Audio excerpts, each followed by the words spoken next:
Since getting sober, I've always wondered about the differences between normie drinkers, like social drinkers, people that can just have a few drinks, and drinkers like me who have no control over it. And once I would have one or two drinks, I just wanted to keep drinking. It's like I had no off switch. And I wonder if part of it is because alcohol affects people in different ways.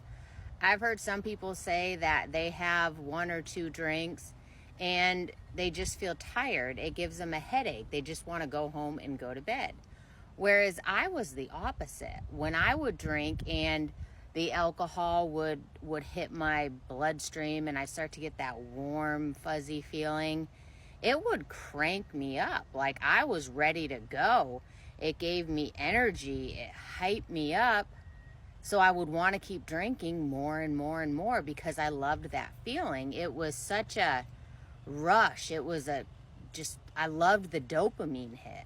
It was such an intense rush of just energy and feel good that I would have never wanted to go to bed, and it didn't give me a headache. So was part of being a normie drinker just the fact that alcohol makes you tired, gives you a headache? So why would you want to keep drinking?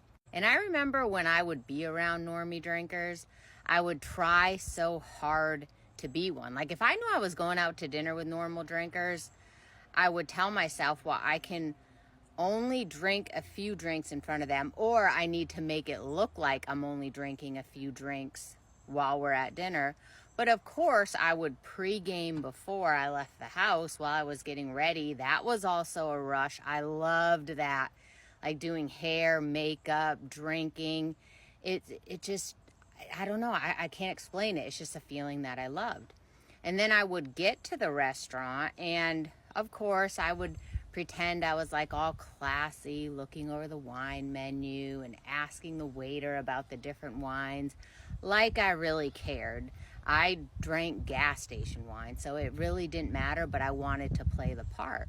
So I would make it look like I had two, maybe three drinks, but any opportunity I got to go use the bathroom, I would stop at the bar and do a shot really quickly. And then after dinner, where these normie drinkers would just go home and go to bed, I would stop at the store on the way home, buy more alcohol, and just keep the party rolling into who knows what hour of the morning. And I loved that. I had energy. So where they were tired and going to bed, I was just getting started. So my point is, if alcohol had affected me in a way that it made me tired, would I have become an alcoholic? Would I have ever had an interest in drinking and drinking to the extent that I did? It's just something that I'm thinking about.